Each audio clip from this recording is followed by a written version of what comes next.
wrote to the saints and the faithful brethren in Christ who are in Colossae. As a matter of fact, it's interesting. The Apostle Paul opened up almost every single one of his letters with a similar statement.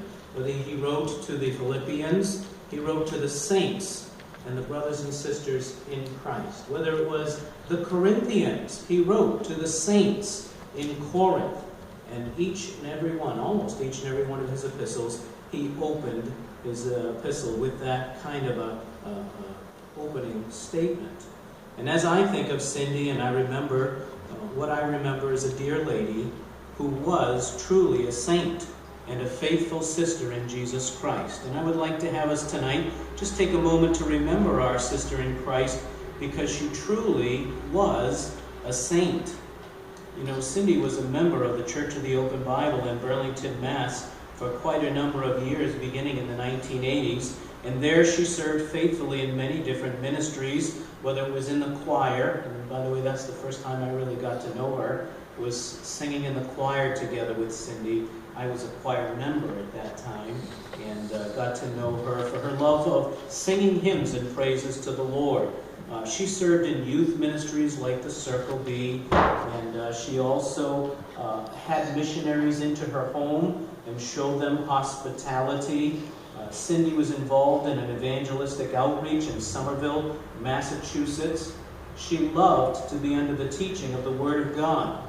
As a matter of fact, if you had started a conversation with Cindy about anything in the Bible, God's holy Word, it would not be long before she would mention the late Pastor Carlton Helgerson, from whom she had learned so much about who God really is. But you know, all of these things, none of them are what made Cindy a saint. None of those things that I just mentioned have anything to do with why Cindy was a saint. Cindy was, as we heard so aptly tonight, and is also on the back of the program, she was very active in her community. Lately in Wakefield, New Hampshire, as was mentioned tonight, she was known as the Cupcake Lady in town. Now, I have to tell you a little story. I get to tell little ones.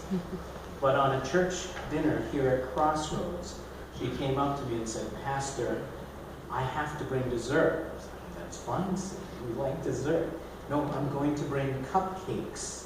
I had no idea the history behind the cupcakes. Well, she delivered. The cupcakes that she brought were many and of tremendous flavor. She truly was a cupcake lady, and used something as simple as that to be such a tremendous outreach in her community to help, as was mentioned, raising money